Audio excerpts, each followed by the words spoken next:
আসসালামু আলাইকুম, welcome back to my new blog. আজকের ভিডিওটা রাইড শেয়ারিং নিয়ে না। উবার অ্যাপ ঠিকই অফিস থেকে বাসা যাওয়ার উদ্দেশ্যে অন করে রাখছি, কিন্তু যে অবস্থা মনে হচ্ছে না কোনো রাইড পাবো। তো আজকের ভিডিওটা হচ্ছে একটু আলাদা।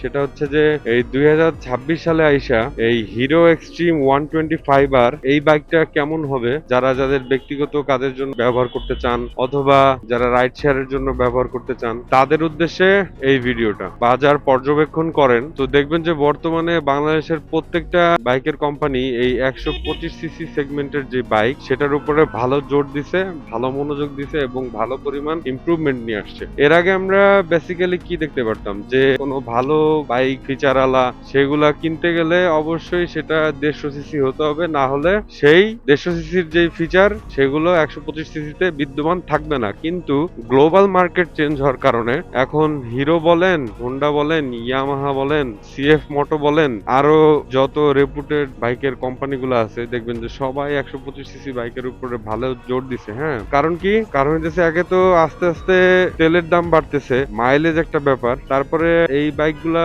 মূলত টার্গেট করা হইতেছে ইয়াং জেনারেশনকে, কারণ অনেকেই 150 সিসির বাইক কিনতে অপছন্দ করেন। কিসের জন্য অপছন্দ করেন? মনে করেন আমার তো এত হায়ার সেগমেন্টের বাইকের প্রয়োজন নেই, কিন্তু মনে মনে সবারই একটা উইশ থাকে যে বাইকটা যেন দেখতে সুন্দর হয়। তো সেই ইয়াং জেনারেশনের চাহিদাকে মাথায় রেখে, মাইলেজের কথা মাথায় রেখে প্রত্যেকটা বাইক কোম্পানি এখন 125 সিসি সেগমেন্টের যে বাইক এটার উপরে ভালো জোর দিছে। যে আমি হিরো এক্সট্রিম 125R এক কথায় বলবো ভাই মাশাআল্লাহ। আমার আগের বাইকটা ছিল হাঙ্ক 150R, ওইটাতে সিঙ্গেল চ্যানেল এবিএস ছিল এবং পিছনে ডিস্ক ব্রেক ছিল। আর এটাতে হইতেছে সামনে সেই একই সেটআপ, সিঙ্গেল চ্যানেল এবিএস, কিন্তু পিছনে আছে হইতেছে ড্রাম ব্রেক। হয়তো জানেন এই গাড়িতেও কিন্তু ড্রাম ব্রেকই থাকে। ড্রাম ব্রেকের চেয়ে অবশ্যই ডিস্ক ব্রেক ভালো, আর যদি সেটার সাথে এবিএস ব্রেকটা ইনস্টল করা থাকে তাহলে আরো জোস।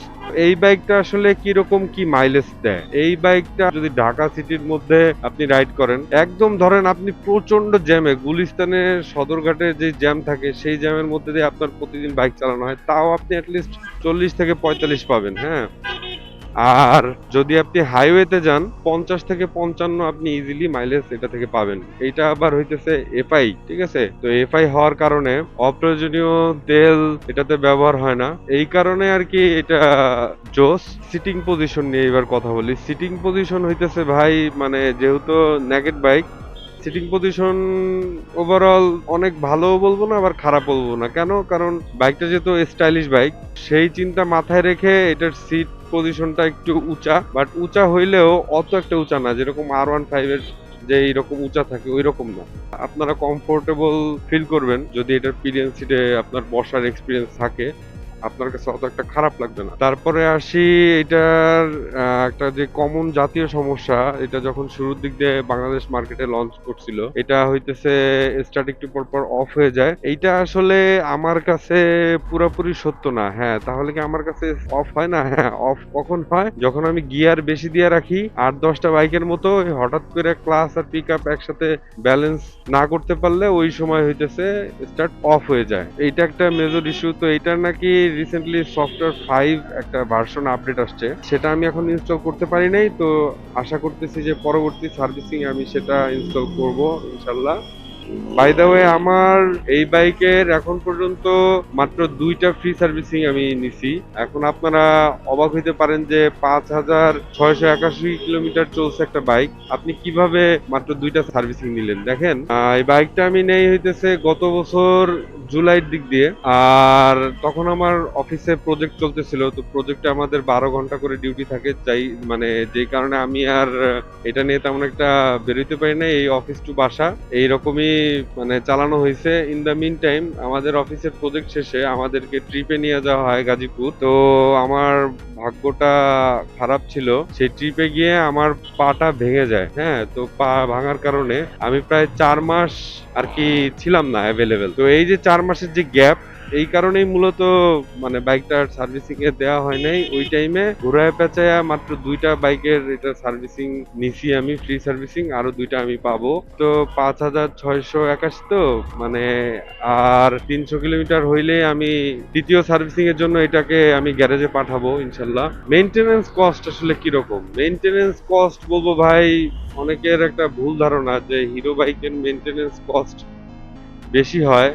অন্যান্য বাইকের তুলনায়। সেটা কেমন যে সবাই বলে যে হিরোর আসলে বাইক বিক্রি করে তেমন একটা ব্যবসা করে না, ব্যবসা করে হইতেছে পার্টস বেচা।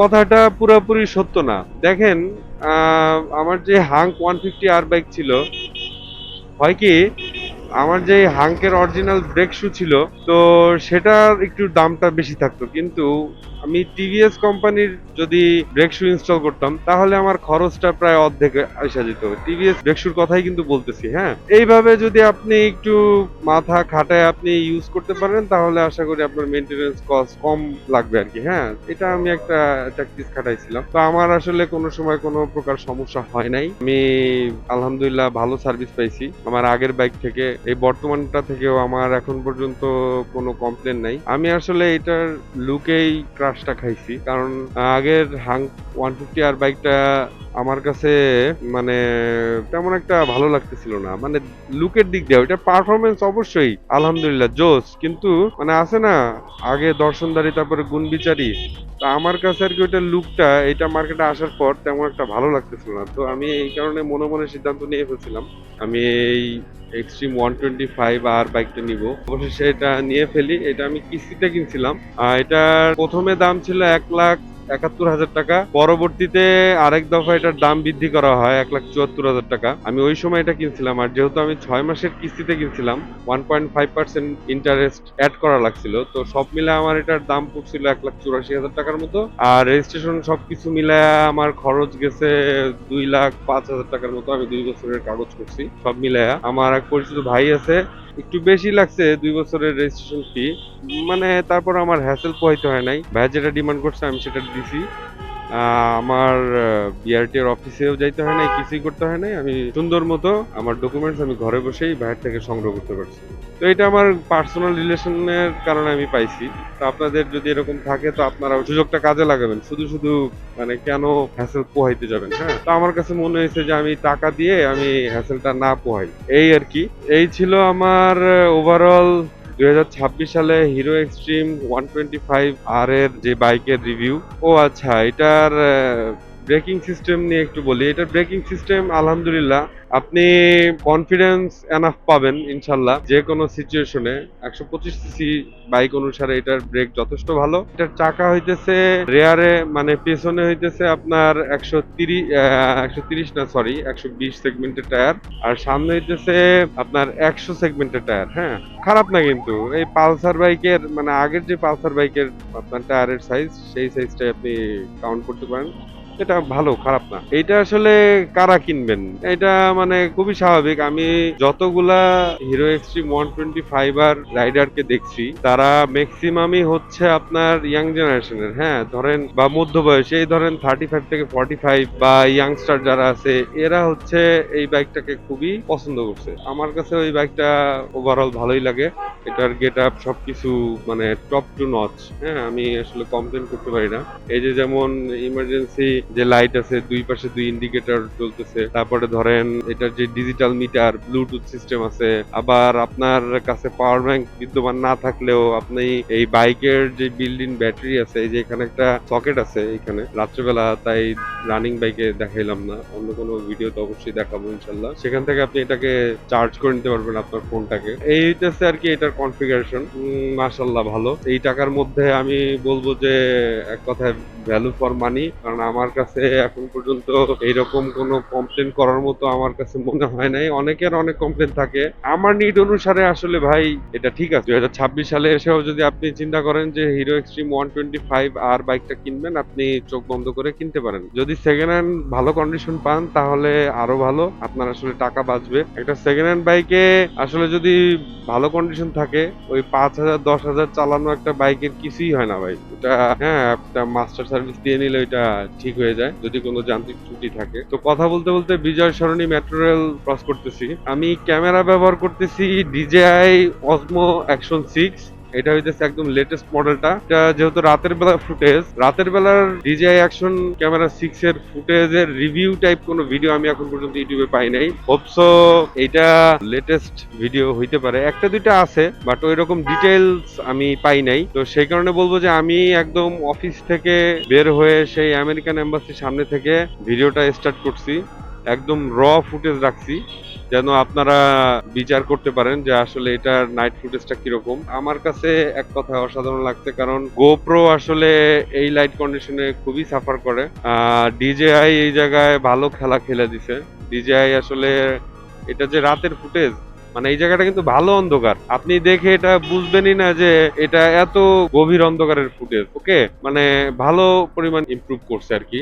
ডিজিআই অ্যাকশন 5 প্রোটাও জোস, ওইটার থেকে একটু স্লাইটলি বেটার করছে এটার লো লাইট কন্ডিশনটা। আর এটার সেন্সর সাইজটাও অ্যাকশন 5 প্রোর চেয়ে একটু বড়, মানে আপনি 16:9 অ্যাসপেক্ট রেশিওর যে ফুটেজটা সেটাকে আপনি ক্রপ করে আপনি ওইখান থেকে রিলের জন্য মানে একটা সাইজ নিতে পারবেন। হ্যাঁ, এই আর কি। তো আগারগা সিগন্যালে চলে আসলাম কথা বলতে বলতে। আমি বর্তমানে তার আছে এরকম একটা মাইক্রোফোন ব্যবহার করতেছি, যেহেতু ক্যামেরাটা নতুন নিছি, আমার কাছে একটু বাজেট টাইট ছিল, তাই আপাতত এই তারের হেডফোন দিয়ে কাজ চালাচ্ছি। ইনশাল্লাহ ঈদের পরে দেখি চেষ্টা করব যে ডিজেআই যেই মাইক্রোফোন আছে, ডিজেআই মাইক 2, বা দেখি আমার বাজেট অনুসারে আমি কোনটা নিতে পারি, বাজেট ফ্রেন্ডলি আমার কাছে যেটা মনে হবে।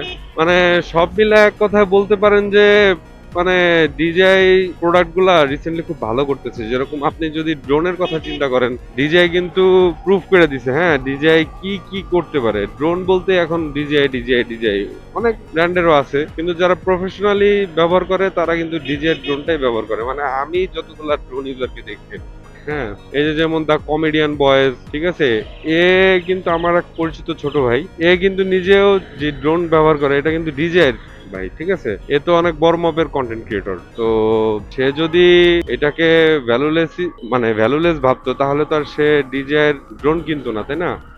ডিজের প্রোডাক্ট আসলে ভ্যালু ফর মানি আমি বলবো, কারণ এটা যে পরিমাণ ফিচার দিছে সেই পরিমাণ আসলে টাকার পরিমাণটাও আমি বলবো ঠিকই আছে, মানে খুব যে বেশি সেটা কিন্তু না। এখন এখানে কথা আছে, নতুন একটা ক্যামেরা যদি মার্কেটে আসে, স্বাভাবিক বাংলাদেশের যে প্রেক্ষাপট বাজারের যেই সিচুয়েশন, ওইটা ভাই একটু হাইপে থাকার কারণে এটার দাম বেশি থাকবে, এটাই স্বাভাবিক। আপনি বেটার যখন স্টক অ্যাভেলেবেল থাকবে, দাম কম থাকবে, বেস্ট যে প্রাইসটা থাকবে, আপনি অপেক্ষা করে সেটাই সে সময় কিনে ফেলবেন। হ্যাঁ, তবে এই ফুটেজ গুলা হইতেছে, যারা ভিডিও এডিটিং করেন, ফুটেজ গুলা হইতেছে খুবই হেভি হয়। তো আপনার পিসি যদি ভালো কনফিগারেশন না থাকে, আপনি এডিটিং এ প্যারা খাবেন, এটা লিখে রাখেন। কারণ ভাই যে ক্লারিটি দেখতেছেন, হ্যাঁ, এই ফুটেজ গুলা কিন্তু হেভি ওয়েট আলা হয়। হ্যাঁ, এই আর কি। কথা বলতে বলতে Shewrapara metro rail station cross করে ফেলতেছি। এখন পর্যন্ত কোনো যাত্রী আমি পাই নাই বাসায় যাওয়ার উদ্দেশ্যে।